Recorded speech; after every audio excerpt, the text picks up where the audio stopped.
세력들이 뭔가 중앙당 차원에서 이재명 대표의 방탄 역할을 하는 거 아니냐는 게 국민의 비판인데 어떻게 생각하세요? 아니, 그렇지는 않고요. 일단은 그 이재명 대표에 대한 수사와 기소에 대해서 저희 당 또는 저희 지지자 입장에서 보면 윤석열과 김건희 여사에 대한 관련된 것들은 다 무혐의 처분하면서 유력한 대권 주자이자 야당 대표에 대한 그 표적 수사 그리고 정치적 기소다라고 저희는 규정하고 지금 대응하고 있는 그런 상황이라서 이런 재판과 관련돼서 이제 그런 그 이재명 대표를 지키기 위한 그런 목소리를 내기 위해서 자발적으로 오는 집회다 이렇게 보시는 게 맞고요. 같은 장소에서 보수 단체도 집회를 신청해 놨지 않습니까? 항상 했던 것처럼. 그리고 더민주 혁신회의는 회원제로 운영하는, 그러니까 회비를 받아서 운영하는 자발적 조직, 전국 조직입니다. 그래서 당연히 그 조직에서 주최하는 집회나 이런 것들에 대해서 광역에서 올라오는 그 버스비라든지 특히 비행기표 뭐 이런 얘기도 있던데 그거는 제주도에 한해서 이제 한다라고 제가 들었고요. 아, 그래요? 그 정도 차원에서 하는 거라서 자발적인 그 조직에서 자발적으로 회비를 낸 그 회원들한테 그것도 일반 시민들이나 유튜버들한테까지 지원해 주는 건 아니고 그 상임위원들한테만 한해서 지원하는 것이다라고 보시면 될 것 같습니다. 차량비를 주는 것이기 때문에 정치자금법이나 이런 거랑 전혀 상관이 없다라는 말씀을 드리고 그리고 그 정치적 그러니까 재판과 관련돼서 정치적 집회에 대한 우려를 말씀하셨는데 지금 보수단체에서도 계속해서 하고 있다는 말씀을 제가 아까도 드렸지만 오히려 재판부를 압박하고 있는 것은 지금 사실 국민의힘 아닙니까? 지금 그 계속해서 그 뭐 생중계를 계속 요구하고 오늘 결국 불어당했지만 한동훈 대표부터 해서 국민의힘 여기 지금 법률자문 위원장 맡고 계신 주진우 의원님도 계속 생중계해달라고 의견서도 제출하시고 또 어떤 의원님은 1인 시위도 하시고 알겠습니다. 여당이 재판부에서 이렇게 압박하는 게 오히려 더 심한 재판부에 압박이 되는 것이죠. 일단은 지금 이 주장 자체가 유죄를 단정하는 거잖아요. 그리고 사법부 압박하는 그런 나쁜 그 프레임을 씌우려는 나쁜 정치라고 저는 생각합니다. 아니, 일어나지도 않은 일을 가정해가지고 이렇게 주장하는 것은 결국은 민주당을 악마시키려는 의도 그리고 정략적인 요소가 있다라고 볼 수밖에 없고 결국은 지금의 김건희 특검법이라든지 그 뭐 국정농단 이런 논란들을 물타기 하려는 그런 정치적 공세다라고 저는 생각을 해요. 그럼 마찬가지로 그러면 지금 현재 그 명태균 씨 지금 수사받고 있는데 정치자금법으로 수사받고 있잖아요.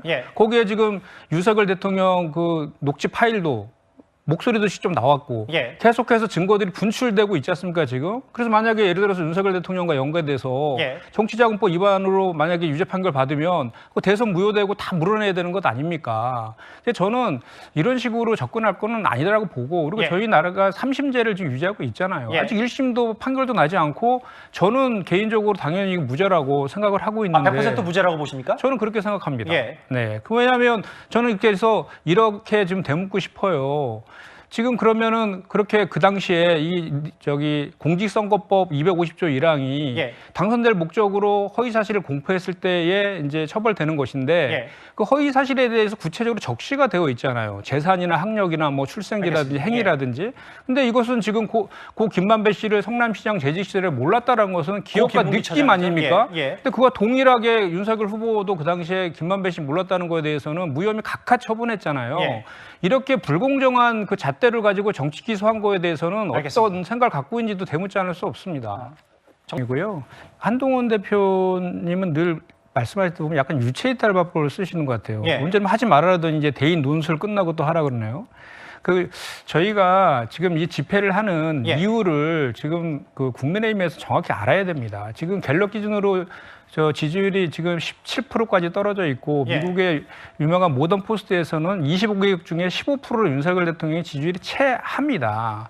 그리고 지금 이 국정농단 저희가 이제 공지된 여론조사가 아니기 때문에 좀 뭉뚱그려서 설명을 부탁드릴게요. 일단 말씀하실게요. 그래서 이런 민심에 대해서 그런 민심을 받들어 가지고 광장으로 지금 그 국민들이 나오는 그 이유에 대해서 정확히 지금 인지를 하고 그 근본적인 내용을 좀 해결하려는 노력을 해야 되는데 오히려 지금 그 대국민 담화 이후에 오히려 그 전보다도 오히려 더 그냥 내부 결속하는 쪽으로 그 방향을 좀 바꿔가지고 예. 이재명 대표 공격하고 야당 탓을 하는 것으로 정치 공세를 아주 막 그렇게 계속하는 그런 방향은 대단히 잘못됐다라고 저는 생각하고 예. 저희 집회는 오후 늦게 하는 것입니다. 그래서 그렇게 크게 그리고 그동안에 질서 유지하면서 평화롭게 집회했던 그런 것 한 번도 뭐 사고 난 적도 없지 않습니까? 그래서 그거는 과도한 그 염려뿐만 아니라 그 뭐 합리적이지 않은 이유를 대면서 저희의 이제 그 집회를 좀 비판을 하는 것이다라고 보고 예. 조금 전에 이제 우리 주진우 의원님께서 징역 1년의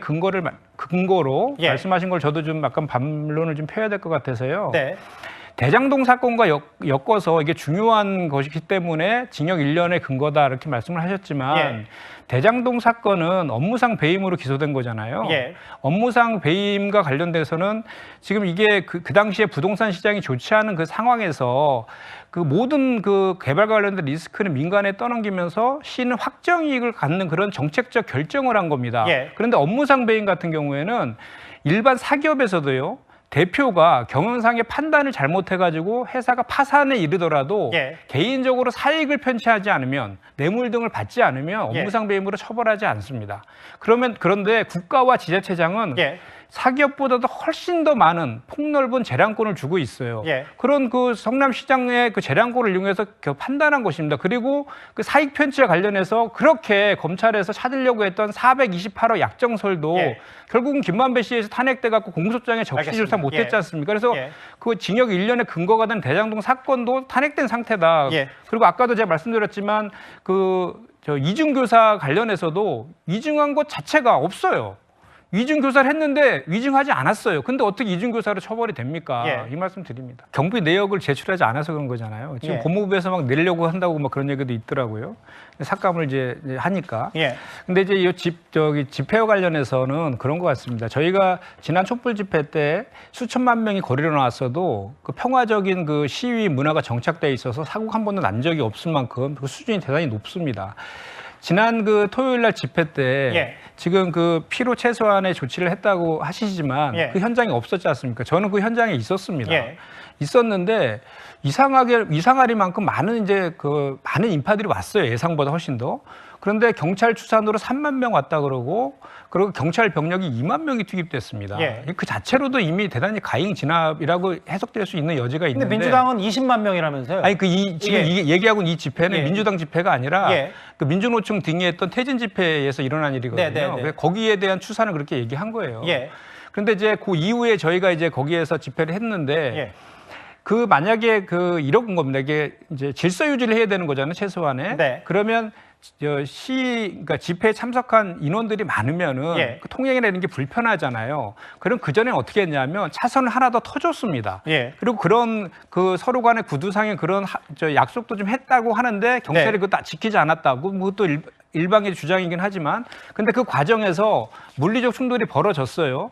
그런데 벌어진 그 상황에서 한창민 국회의원이 중재를 했습니다. 예. 중재를 하는 국회의원조차도 폭행을 해서 갈비뼈가 나갔어요. 예.